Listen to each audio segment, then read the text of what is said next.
എല്ലാവർക്കും കായാസ് ഹെൽത്തി കിച്ചണിലേക്ക് സ്വാഗതം. അപ്പോൾ ഇന്ന് ഞാൻ വളരെ എളുപ്പത്തിൽ തയ്യാറാക്കാൻ പറ്റിയ ഒരു റെസിപ്പി ആയിട്ടാണ് വന്നിരിക്കുന്നത്. നമ്മളെ ഏത്തപ്പഴം അല്ലെങ്കിൽ നേന്ത്രപ്പഴം, പഴുത്ത നേന്ത്രപ്പഴം ഉപയോഗിച്ചിട്ടുള്ള കട്ട്ലറ്റ്, നല്ലൊരു സ്വീറ്റ് കട്ട്ലറ്റാണിത്. വളരെ എളുപ്പത്തിൽ നമുക്കിത് തയ്യാറാക്കി എടുക്കാൻ പറ്റും. ഒരുപാട് ഇൻഗ്രീഡിയൻസ് ഒന്നും ആവശ്യമില്ല. അപ്പോൾ നമുക്ക് എങ്ങനെയാണ് ഈ കട്ട്ലറ്റ് ഉണ്ടാക്കാമെന്ന് നോക്കാം. അപ്പം നമ്മൾ ബനാന കട്ട്ലറ്റ് ഉണ്ടാക്കാൻ വേണ്ടിയിട്ട് ഞാനിവിടെ ഒരു 3 ഏത്തപ്പഴം ആവിക്ക് വെച്ച് പുഴുങ്ങിയിട്ട് അതിൻ്റെ ഉള്ളിലത്തെ കറുപ്പ് നാരൊക്കെ ഒന്ന് കളഞ്ഞെടുത്തതാണ്. 3 ഏത്തപ്പഴം, ഒരുപാട് പഴുത്ത പഴം എടുക്കരുത്, അങ്ങനെ തീരെ പഴുപ്പില്ലാത്തത്, നന്ന കറുത്ത പോലത്തെ പഴം എടുക്കണ്ട, കുറച്ച് പഴുത്ത് വരുന്ന പോലത്തെ പഴം എടുത്തിട്ട് ഇഡ്ഡലി തട്ടിലോ അതിലങ്ങ് വെച്ചിട്ടൊന്ന് ആവിയിൽ പുഴുങ്ങിയെടുക്കുക. എന്നിട്ട് അതിൻ്റെ ഉള്ളിലെ കറുത്ത നാരൊക്കെ ഒന്ന് കളഞ്ഞെടുത്തതാണ് ഇത്. അത് നമുക്കിത് നന്നായി ഒന്ന് ഉടച്ചെടുക്കണം. ഈ പഴം നമുക്കൊന്ന് ഉടച്ചെടുക്കാം. നന്നായി ഒന്ന് ഉടച്ചെടുക്കണം. സ്പൂൺ വെച്ചിട്ടോ സ്മാഷർ വെച്ചിട്ടോ എന്തുകൊണ്ടായാലും നന്നായി ഒന്ന് ഉടച്ചെടുക്കുക. കട്ടയൊന്നും ഇല്ലാണ്ട് നന്നായി ഒന്ന് ഉടച്ചെടുക്കണം.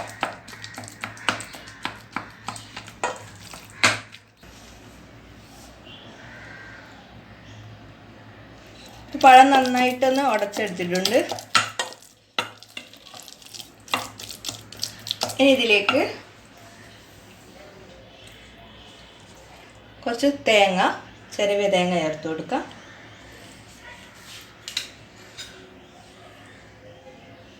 പിന്നെ 1 സ്പൂണ് ഏലക്കപ്പൊടി, പിന്നെ പഞ്ചസാര ചേർത്ത് കൊടുക്കാം. പഞ്ചസാര നിങ്ങൾക്ക് മധുരത്തിനനുസരിച്ചിട്ട് ചേർത്ത് കൊടുക്കാം. നല്ല പഴുത്ത പഴമാണെങ്കിൽ അങ്ങനെ ഒരുപാട് പഞ്ചസാര വേണ്ടി വരില്ല.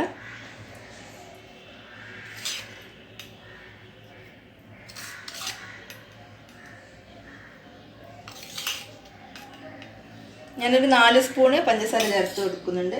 പഞ്ചസാര ഒന്ന് പൊടിച്ചിട്ട് ചേർത്ത് കൊടുക്കാം. പിന്നെ അതിലേക്ക് കുറച്ച് അണ്ടിപ്പരിപ്പ് ചെറുതായി കഷ്ണങ്ങളാക്കിയത്. ഞാൻ മുന്തിരി ചേർക്കുന്നില്ല. നിങ്ങൾക്ക് അണ്ടിപ്പരിപ്പ് മുന്തിരി ഇല്ലെങ്കിൽ ഒഴിവാക്കാൻ നിർബന്ധമൊന്നുമില്ല, വേണമെങ്കിൽ ചേർത്ത് കൊടുത്താൽ മതി. നമുക്കിതെല്ലാം കൂടി ഒന്ന് നന്നായി ഒന്ന് കൈകൊണ്ട് മിക്സ് ചെയ്തെടുക്കാം. ഞാൻ നന്നായി മിക്സ് ചെയ്തിട്ടുണ്ട്. ഇനി നമുക്ക് വേണ്ടത് ബ്രെഡ് ക്രംസ്. ബ്രെഡ് ഒന്ന് മിക്സിയിലിട്ട് പൊടിച്ചെടുത്തതാണ്. ഇപ്പോൾ ഞാനൊരു 6 ബ്രെഡ് മിക്സിയിലിട്ട് നന്നായി ഒന്ന് പൊടിച്ചെടുത്താണ്. അതിന് ഇതിലേക്ക് നമുക്ക് കുറച്ച് ചേർത്ത് കൊടുക്കാം. അതിങ്ങനെ പ്രത്യേകിച്ച് അളവൊന്നുമില്ല, നിങ്ങൾക്ക് എത്രയാണ് വേണ്ടതെന്ന് ചേർക്കാം. നമുക്കതൊന്ന് ഉരുട്ടിയെടുക്കുന്ന പാകത്തിൽ കുറച്ച് ചേർത്ത് കൊടുക്കാം. ഇനി അതും കൂടി ഇട്ട് നന്നായി ഒന്ന് മിക്സ് ചെയ്തെടുക്കാം.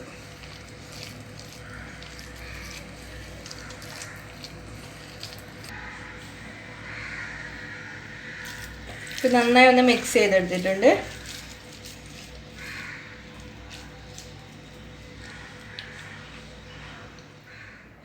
ഇത് കുറച്ച് ഞാനൊരു 3 സ്പൂൺ മൈദപ്പൊടി എടുത്തിട്ടുണ്ട്.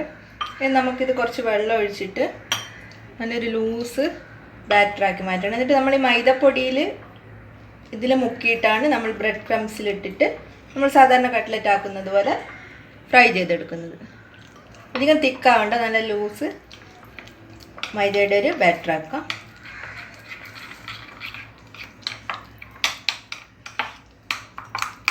അതിനനുസരിച്ചിട്ട് വെള്ളം ഒഴിച്ച് കൊടുത്തോണ്ടിരിക്കുക.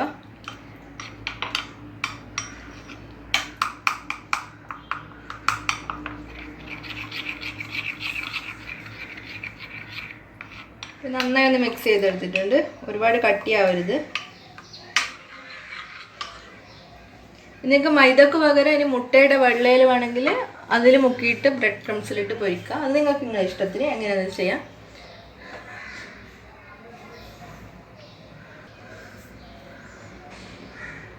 നമുക്കിതിൻ്റെ അകത്ത് ചെറിയ ഉരുളകളാക്കി എടുക്കാം. വലിപ്പമൊക്കെ നിങ്ങൾക്ക് നിങ്ങളുടെ ഇഷ്ടത്തിനാക്കാം. ജസ്റ്റ് ഒന്ന് കൈമിൽ വെച്ചിട്ടൊന്ന് ഒരു കട്ട്ലറ്റിൻ്റെ ഷേപ്പിലാക്കി കൊടുക്കാം.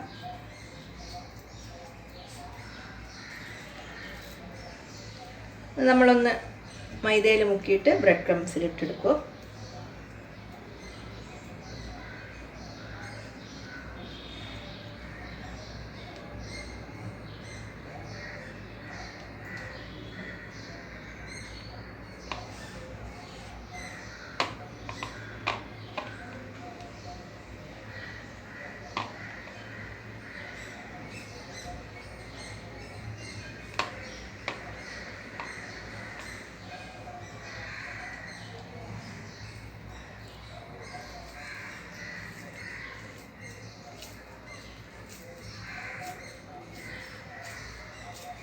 കൈക്ക് കുറച്ച് നെയ്യൊന്ന് തടവി കൊടുത്താൽ കൈക്ക് അങ്ങനെ പറ്റി പിടിക്കില്ല. അങ്ങനെ ആക്കിയാൽ മതി.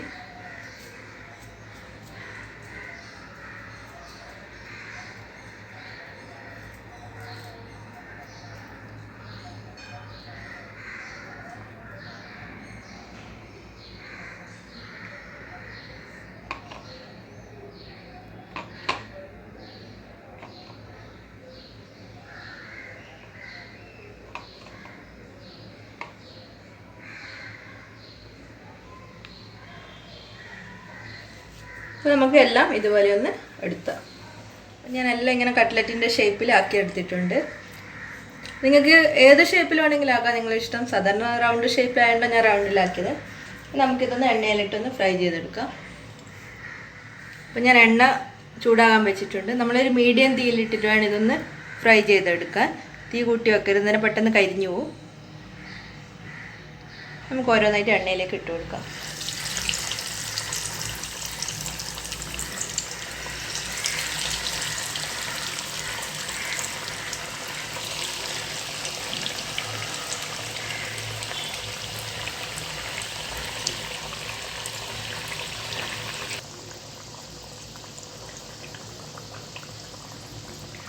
നമ്മൾ ഒരു സൈഡ് ഒരു ഗോൾഡൻ കളറായി വന്നിട്ടുണ്ട്. നമുക്കതൊന്ന് തിരിച്ചിട്ട് കൊടുക്കാം.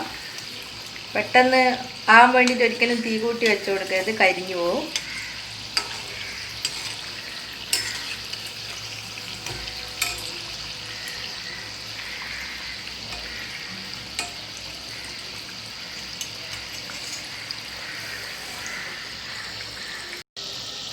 അപ്പോൾ നമ്മളെ കട്ട്ലറ്റിന് 2 സൈഡ് റെഡിയായി വന്നിട്ടുണ്ട്. നമുക്കതിനുള്ള എണ്ണയിൽ നിന്ന് കോരി മാറ്റാം.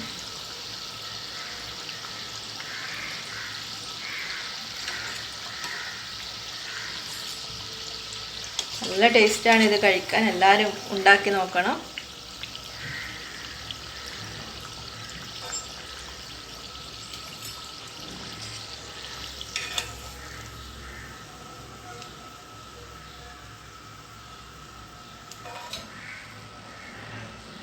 ഇതുപോലെ നമുക്ക് ബാക്കിയുള്ള കട്ട്ലറ്റും ഉണ്ടാക്കിയെടുക്കാം.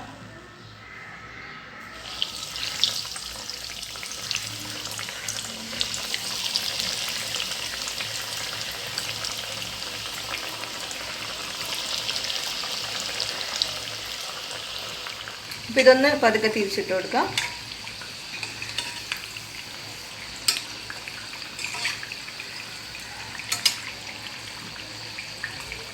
അപ്പോൾ മധുരമൊക്കെ നിങ്ങളുടെ ഇഷ്ടത്തിനനുസരിച്ചിട്ട് ചേർത്ത് കൊടുക്കാം. നല്ല പഴുത്ത പഴമില്ലെങ്കിൽ അങ്ങനെ മധുരം വേണ്ട. പിന്നെ നല്ല മധുരം വേണമെങ്കിൽ അതിനനുസരിച്ചിട്ട് ചേർത്ത് കൊടുക്കാം. ഇത് 2 സൈഡ് റെഡി ആയിട്ടുണ്ടെങ്കിൽ നമുക്കിത് എണ്ണയിൽ നിന്ന് കോരി മാറ്റാം.